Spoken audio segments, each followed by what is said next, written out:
Bonjournet! I'm Elliot the Purple-Haired Doofus, and welcome to my quick, spoiler-free review of The Seventh Bride by T. Kingfisher. I'll just let you know right now, very quickly, that I did not like this book. If you did, I am glad that you enjoyed it, but I did not. There were just so many problems with this book that I was having. I couldn't concentrate on the details.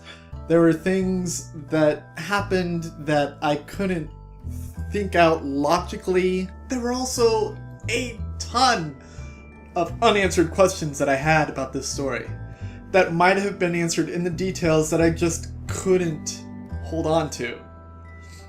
That's no real detriment to the author themselves. It was just not for me, is what I'm trying to get at. A good thing that I loved about it was the characters. Rhea and all the other 6 brides were awesome. They were all very strong, well thought out characters that I enjoyed getting to know. One of the main driving points of this story is the manner itself of which all of these women and their husband live, and the quirky way that it kind of exists in this world.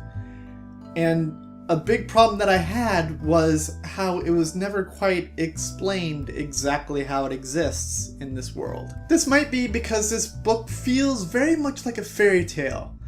And with a lot of fairy tales, you don't get a lot of answers. You're just supposed to accept things as they come to you. I'm not one who really enjoys things that I have to just accept without explanation. So that's probably what really killed the enjoyment of this story for me. I did enjoy, however, that throughout this book that is filled with very tense, horrific moments, there's a light sprinkling of humor. Like the character of the hedgehog, a silent sidekick who just makes me laugh through gestures. He's awesome. Another thing that I really didn't like about this book was it was fairly simplistic. And as I got farther and farther into the book, I could see what was coming. And then when I got to the final act of this book, it just arose a whole bunch more questions and got so much more confusing in that final act.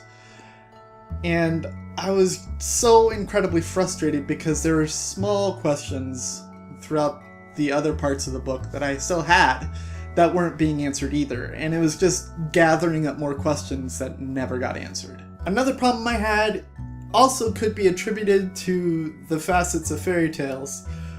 The story was very simplistic, almost cookie cutter like.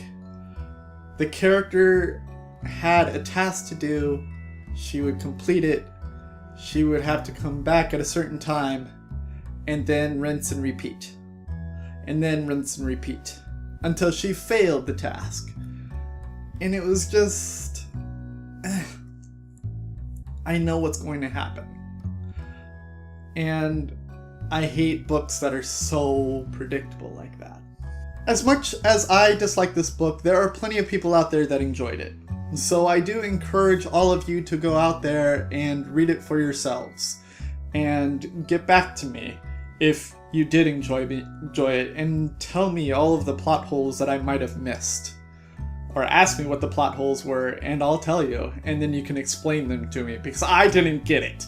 Overall, I'd give this book maybe 2.5 stars out of 5. It just wasn't good enough for me to call it mediocre. I'm sorry.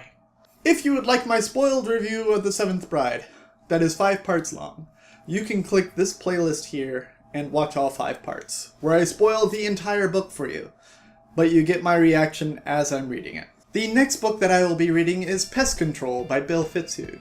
I do encourage you to go out, read it for yourself, so that I don't spoil any plot points or humor in the book when I am doing another thought-out, spoil-filled review.